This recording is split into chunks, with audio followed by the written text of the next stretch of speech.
Parashat Beshalach, on voit la parasha se termine par la guerre de Amalek. Qu'est-ce qu'il veut ce Amalek? De quoi il se mêle? Personne ne veut l'embêter. Il vivait dans un autre coin. Et il se mêle que les Bnei Israël vont rentrer en Eretz Israël. C'est quoi son problème? Il va y avoir Amalek. Et ça se termine par un passouk, Milchama Hashem ba Amalek midor dor. C'est une guerre interminable jusqu'au Mashiach. Qu'est-ce qu'il veut Amalek? Le passouk qui précède, c'était que les Bnei Israël Anasotam et Hashem ont mis Hashem en question en disant Yesh Hashem b'kirbainu imaïn, est-ce qu'il y a que Hu est parmi nous ou non? Est-ce qu'il nous a laissé partir dans le désert et puis c'est tout, débrouillez-vous, ou bien il est parmi nous? C'est-à-dire qu'ils ont remis en question la présence de la Hashgacha qu'Akadosh Baruch Hu suit et s'occupe de chacun de façon totale. Et ça, ils n'étaient pas sûrs. Ils ont fait une manif, on veut de l'eau. Mais Hachem, il sait que tu as de l'eau, tu as soif. C'est pas par accident. Attends, il va te donner. Attends, tu peux prier, mais pas se plaindre. Tu peux prier, demander à Hachem, mais pas faire des manifs. Ils sont venus. Donne-la-nous maïm, on veut de l'eau. Va y arriver à Amim Moïse, ils sont disputés. Pas comme ça.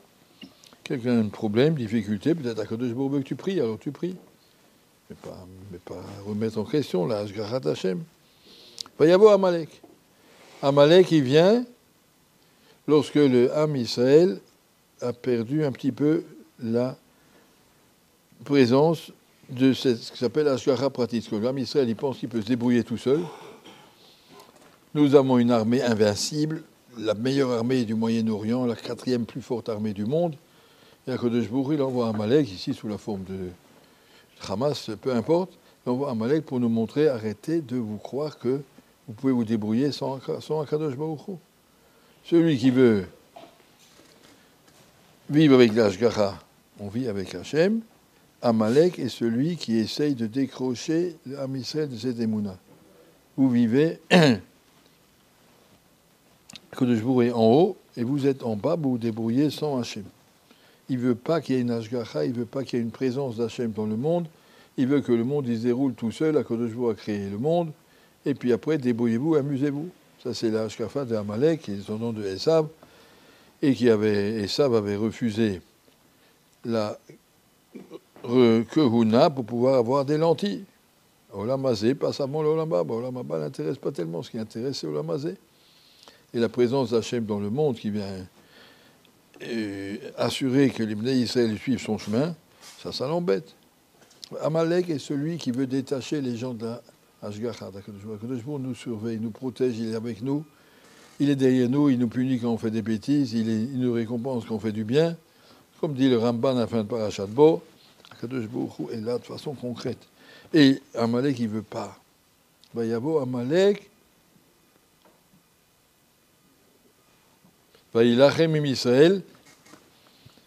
Et Akadosh Baruch Hu, va y avoir Moshe et Yoshua. Moshe a choisi Yoshua. Pourquoi justement Yoshua? Qu'est-ce qu'il avait de particulier, Yoshua? C'est un grand général. Pourquoi Yoshua a été choisi? Parce que c'est marqué Yoshua binun nar lo yamish mitoch haorel. Yoshua binun nar, ce jeune homme, il était déjà âgé, hein? Il avait peut-être 50 ans. Lo yamish mitoch haorel, il ne bougeait pas du Beth Hamidrash. Lo yamish mitoch haorel. Yoshua, c'est l'exemple de la Atmada, de la présence permanente du Beth Hamidrash. Il venait tous les matins le premier pour ranger tous les soirim et installer les bancs. Il ressortait le soir le dernier après avoir tout rangé. Il s'occupait de la yeshiva et il s'occupait du limoud. C'est Moshe qui avait le Torah, vous savez, Yoshua. Yoshua était présent à chaque shiur de Moshe Rabbeinu pour pouvoir le répéter à tout le monde. Yoshua était celui qui a transmis la Torah. Yoshua, c'est lui qui, Moshe Rabbeinu l'a appelé, c'est toi qui vas faire la guerre à Amalek. Pourquoi c'est Yoshua qui doit faire la guerre à Amalek? Parce que le corps de Amalek vient de quoi? Du fait de se détacher d'Hachem. Comment on se détache d'Hachem? Hakol kol Yaakov, vayadaim de Esav. Tant que Yaakov étudie la Torah, Yesh Kol Kol Yaakov, il y a un Koach, et Esav n'a rien à dire. Et Esav arrive quand le Ham Israël se laisse détacher de la Torah. Ils prennent des Internet, ils voient des films, ils ne sont plus dans la Torah. Ça donne la force à Amalek. Ça donne la force aux ennemis. Et si on veut que Ena Edaim de Esav, il faut envoyer Yoshua. On prend Yoshua qui est le corps de la Torah. Kacher Yarim Moshe et Yado Moshe Rabbeinu lever ses mains pour dire à tout le monde, on est Ma'amin qu'Akadosh Baruch Hu nous gère, on sait que tout vient d'en haut, qu'on n'est pas livré à des accidents de l'histoire, qu'on est dans les mains d'Hachem. Et ça c'est Mechazek, à condition qu'on ait du Zrout. Quel Zrout? L'Imoud Torah. Alors donc la guerre d'Amalek, c'est justement aujourd'hui notre situation. Amalek qui essaie de s'opposer à la présence du Ham Israël dans le monde, essaie de s'opposer, Réchit Goïm Amalek, comme Akadosh Baruch Hu a choisi le Ham Israël pour porter la Kedusha, comme ça il a choisi Amalek pour être le porteur du Yetzer Hara, de celui qui veut vivre contre Akadosh Baruch Hu, sans Akadosh Baruch Hu.